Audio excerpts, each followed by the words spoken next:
counterfeit products, which it says has cost the economy billions of shillings in revenue annually. In fact, the president spoke about it during his State of the Nation address and spoke about the different ways in which the economy is losing because of counterfeit products in the market. Now, that's the discussion we want to get to at the moment.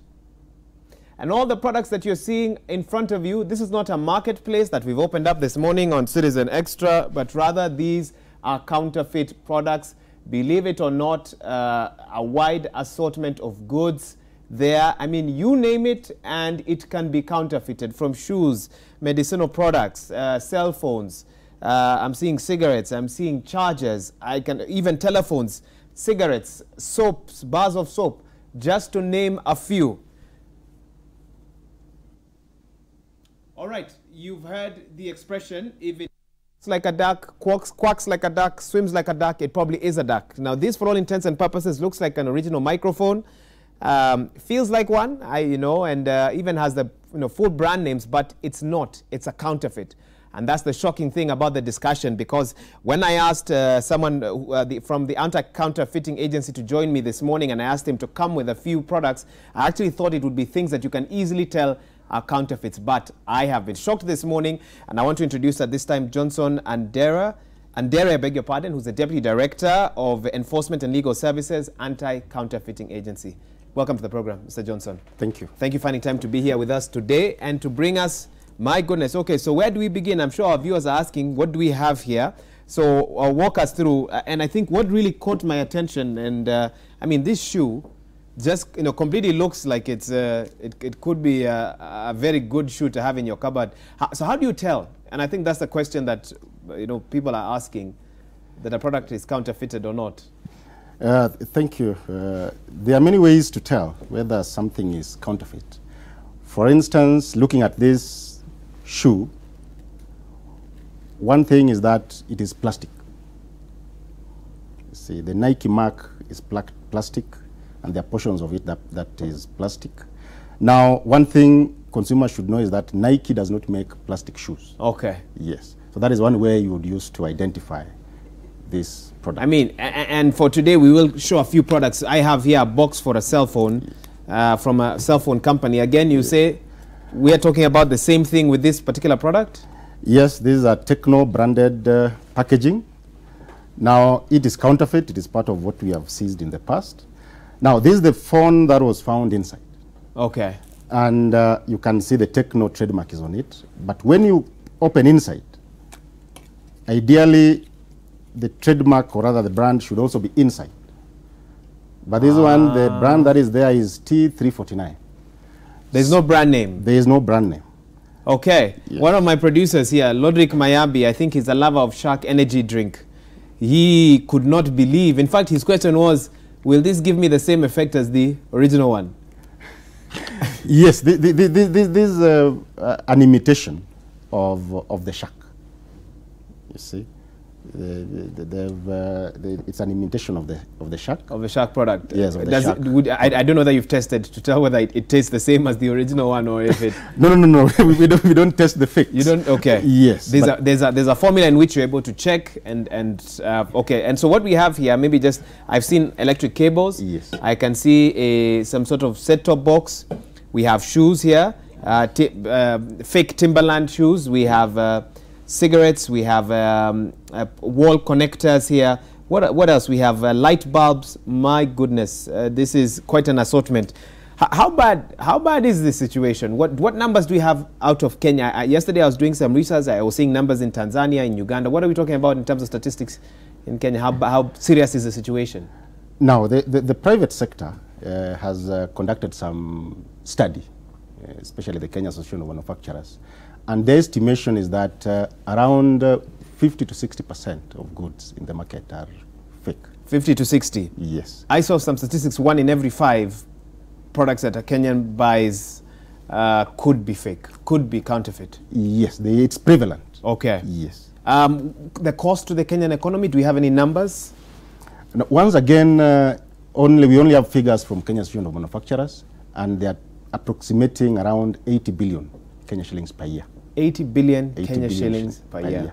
What is the biggest challenge? Is it determining what is real and what is not for your agency? Is it convincing people to stop stocking these products? Because I'm sure there's a whole channel through which counterfeit products pass. What would you say have been the challenges of fighting counterfeits in the market? There are many challenges. One is, as you say, rightly say, there's a ready market. Kenyans love cheap, and they are going for cheap. So there is that market for counterfeit products in the country. Secondly, the counterfeiters are very good at going about their business. One way they do it is by concealing.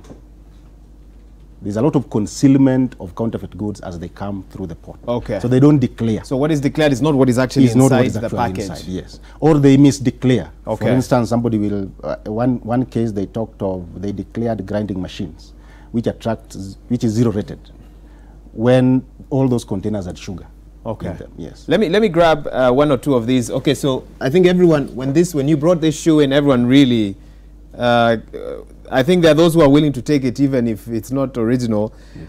And it does have the mark at the bottom. Yes. So how, again, this must be a tough job. How do you tell for such a shoe, for example? Is it? Yeah, this counterfeit, especially for those who are in town now. Yes. If you go to most of those shops where they sell counterfeit, the stores, you'll find this goes for around 2,000 shillings, 2,500 shillings. When you cannot get an original for less than 10,000. There's no genuine one that goes for less than 10,000. This one you say 2,000 shillings. You will get it. You'll buy it. So the pricing in the market, yes, the pricing in the market will determine that. And then again, when you look at this, just an example, the original Timberland doesn't come with this metallic ring. Yes. Yes. So when you say this metallic ring, you should just know something. How much of liaising do you have to do with manufacturers out there, the different companies that you've mentioned, some of which may not have headquarters here, to understand what they put on their products to ensure that they are genuine, so that you can sort of compare and contrast with the fakes? Yes, we actively engage with them. Some of them have agents here. Okay. Either appointed agents or distributors. So we liaise with them a lot on that. And they give you specifications? They give us. And we also have a lot of training that we conduct with them. Okay. To identify the fakes. The question that many people are asking is, and I even had one of our correspondents asking this a bit earlier, is it that the number of counterfeits coming into the country have increased exponentially, or have we just woken up to the realities of them? I mean, we're hearing hauls of up to 1.2 billion being found, on a single day. Surely that's shocking. No. The influx of counterfeits has been on an increase generally. But what you are seeing now is because of what we were lacking before. And that is the issue of the interagency collaboration and cooperation. It was not that strong. But with the president coming in strongly and with the coordination that we're having from the office of the president, now everyone is cooperating in that fight. Okay. And that is why you see all these. Okay. I'm told we have several live events that we need to keep our eyes and ears tuned to. Let's first take you to Nakuru County, where Evans Asiba is on standby. We were expecting Interior Secretary Dr. C.S. Matiang'i to attend a peace forum, in a sense seeking to mediate between Nandi and Kisumu counties over some disputed border, especially around the Muhoroni area. Let's listen. Let's get a discovery. No, actually, I'm told that's a different story. In fact, this one is actually about sugar that has been discovered in Nakuru County. Let's listen in, Bwana Asiba. Asante sana Mwashiga. Vile ulivyosema ni kweli kwamba kuna sukari ambayo imepatikana mjini Nakuru kwa duka la jumla linajulikana kama Kanini, na kufikia sasa kuna maafisa wa polisi ambao wako humu wanajaribu kuangalia pengine uhalali wa sukari hii, pamoja kunao afisa kuangalia ubora wa bidhaa, na pia kuna maafisa kutoka shirika la KRA ambao pia wako hapa wakijaribu kuangalia. Vile unavyoona picha zinazopita hewani kwamba sukari hii imepatikana ni sukari mingi zaidi ya magunia 1000 hivi ambao iko humu ndani. Na pia tuna hapa hivi Deputy County Commissioner Bwana Nick Salate ambaye ameongoza kikundi hiki cha kujaribu kuangalia pengine kuhalalisha sukari hii ambayo imepatikana katika duka la jumla la Kanini hapa Nakuru. Na pengine tu tutazidi kuambia yale yote ambayo atakuwa anajiri kutokana na sukari hii ambayo imepatikana dakika chache zilizopita, tusemeka dakika 20 zilizopita kufikia sasa. Kutoka jimbo la Nakuru tutazidi kupata yale yote yanayojiri kutoka area hii ambao kumekuwa na sukari imepatikana na mambo mengine pia tutaambia. Asante sana, Evans Asiba, for that update. And of course, let me carry on with the discussion here, Bwana Andere. Definitely very... So again, and I asked you this question, yes. Are we just awakening to these realities every day? A new haul, whether of sugar or of counterfeit products. Yesterday we saw, discoveries of up to, what, 1.2 billion? Yes. What's been going on? As I say, there have been activities aimed at seizing counterfeit goods in the country. However, what has changed now, and especially from 10th May 2018, is the intervention by the president when he met the private sector. And in that meeting, he gave directives and appointed the deputy head of public service to coordinate the fight against illicit trade. Now, what we were lacking before was that coordination. The multi-agency approach.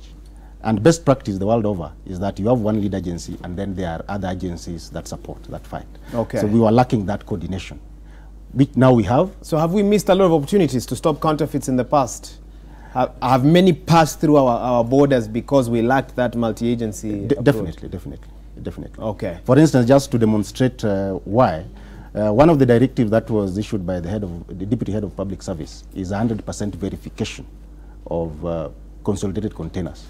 And that is what you saw yesterday at Inland Container Depot and Epakasi. Those ones were things that were concealed in those consolidated containers. So before then, we were not subjecting consolidated containers to 100% verification. Okay. Now we are doing, and that's why you are seeing an increase in the seizures. So, okay, so your approach is what I would call, in a sense, remedial, or almost like giving medicine to a patient once the patient is sick. But there are many who say, why don't we stop the patient from getting sick? I said we have no need to give them medicine at the very end. How do we reduce the thirst for counterfeit products in this country? Because ultimately, as long as the citizens still demand for them, some crafty entrepreneur somewhere will still find a way to bring them in. Do we have more than one approach to tackle the counterfeit business in this country? What can you tell us about it? We have. One, we are now going to focus on the borders to ensure that at every entry point, there is verification of containers, both land borders and the inland borders like the airports.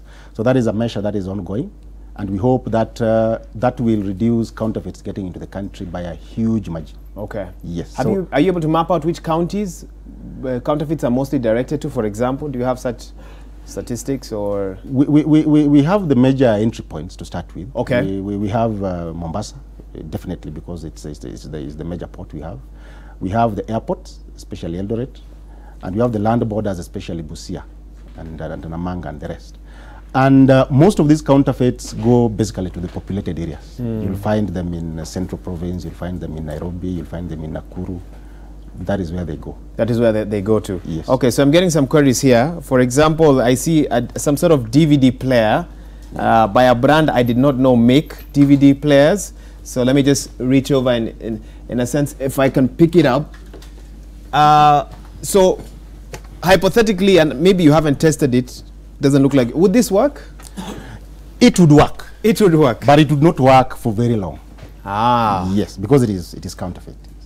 So and ideally that's how you tell, because I remember, I think we were looking at one of these shoes. Yes. And someone in studio commented that these shoes are widely available, but within a couple of days, this is it what? Oh, it's actually Gucci. Yes. Oh my goodness. Okay. Yes. Wow. Living large. Okay, so if you are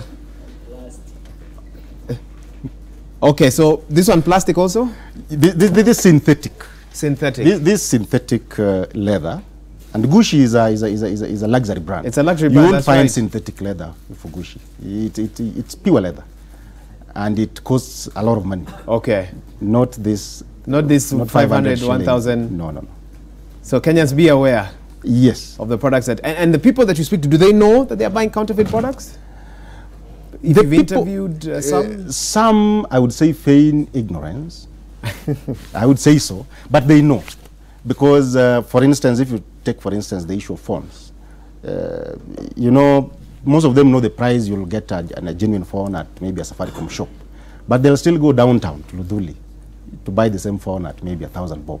Yeah, because they're hoping that because of where the shop is, they'll get a discount, because we assume many times that you pay for the price of the shop and the cost of the establishment where it is. And that's why a soda in a hotel is very different from a soda in a kiosk.